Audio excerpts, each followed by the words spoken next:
So tonight might sound like I'm repeating myself, but I'm not. So I'll just start in section 13, because kind of going just from the top down. Section 13 says, excessive bail shall not be required, or excessive fines imposed, or cruel or unusual punishment inflicted. All courts shall be opened, and every person for an injury done to him in his lands, goods, person, or reputation shall have remedy by due course of law. I know some of y'all are sitting here thinking, wasn't it just 2 months ago we were talking about bail? We were. It was, I guess 2 lessons ago we were talking about all prisoners shall be bailable. So it seemed kind of strange that there was a break between talking about bail in section 11 and now we're talking about bail again in section 13. And so I got to dig around, like, why do you have this odd break, right? And that was when I got to learn some cool Texas history. I'm not going to go into all that I learned, but quick trivia test here. Do you know how many constitutions have governed this land that we're sitting in right now? And I'm not talking about the United States Constitution, but Texas. Any guesses? 6. I hear 6. Yes. How many constitutions have we had in Texas? Right here where we're standing. It's actually 8. 8. There were 8. Now the first 2 were Mexican constitutions. And then in 1838, the Republic of Texas had its first constitution. That would be the first of the 6 we usually remember. Amen. And then we've since had 5 more as a state of the United States. And so 1845 was when the first state constitution took effect. And much of the language is actually very much the same for the last, almost 200 years now. Not quite, but almost 200 years. And now that very first one in 1838, they actually put the Declaration of Rights, not Bill of Rights, they called it the Declaration of Rights, at the end of the Constitution instead of the beginning.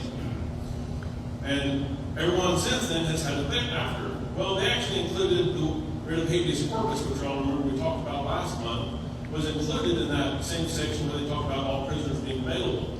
And so that's why we now have this odd break. So now let's actually talk about what that section 11 is talking about. It says that excessive bail should not be required. So we've already learned a couple of months ago that all prisoners are bailable except for on capital offense. That was what we originally said. And then we've since added that, repeat offenders and some others, they've added to that section 11 that they can be denied bail. But now we're saying that excessive bail cannot be required.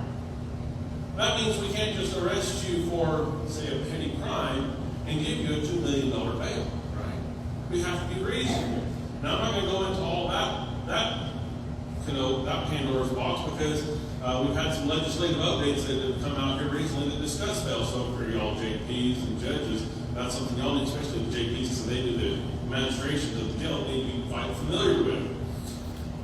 Nor excessive fines imposed. Now, that's something that our federal government has kind of gotten a little wrong. If y'all follow any of the cases, they've learned that fines can be a very punitive way to make some money, right? Nor cruel or unusual punishment. That might sound really familiar if you remember the 8th Amendment of the U.S. Constitution. A lot of that language sounds very familiar, right? And then the courts shall be open. Now, there again, the month before we talked about bail last time, we were talking about in all criminal prosecutions, the accused shall have a speedy and public trial, right? We talked about that because I remember saying, and now what happened in 2020, right? Because it's good to remember history or we're doomed to repeat it. And that history is recent enough that I think everyone in this room is old enough to remember 2020, right? Yeah. What was happening with our courts? We had a lot of them come to the streets and holler, right? And yet our Constitution doesn't say anything about, you have a right to speedy and public trial except during the pandemic. So what are we talking about here in 13? Because we're talking about courts again. But we're not talking about criminal court.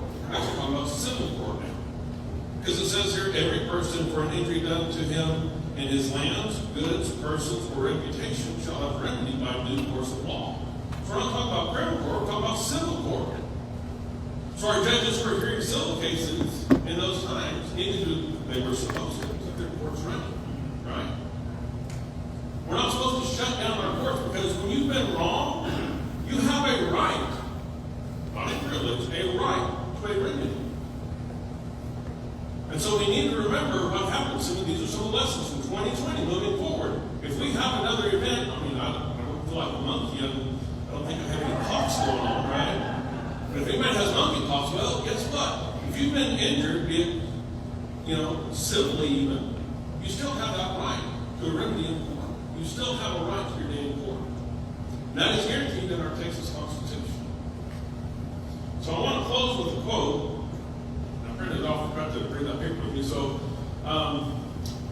Robert Follette, who was a prosecutor, and then later he was a U.S. congressman, governor of Wisconsin, and even a senator from Wisconsin. Now, if you look at all of his politics, I don't necessarily agree with everything that he did in his political career, but he made a very astute observation.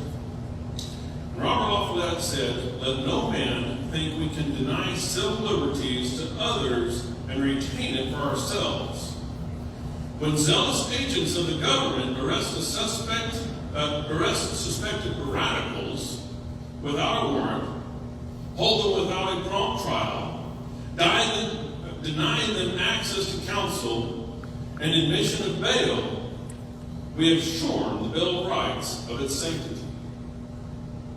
So if you see a guy like me coming to arrest you, and we're not giving you a warrant, just telling you why you've been arrested, and you're not standing before one of these judges being explained why you were charged, and you're not being afforded the opportunity to bail out, somebody's violating your rights.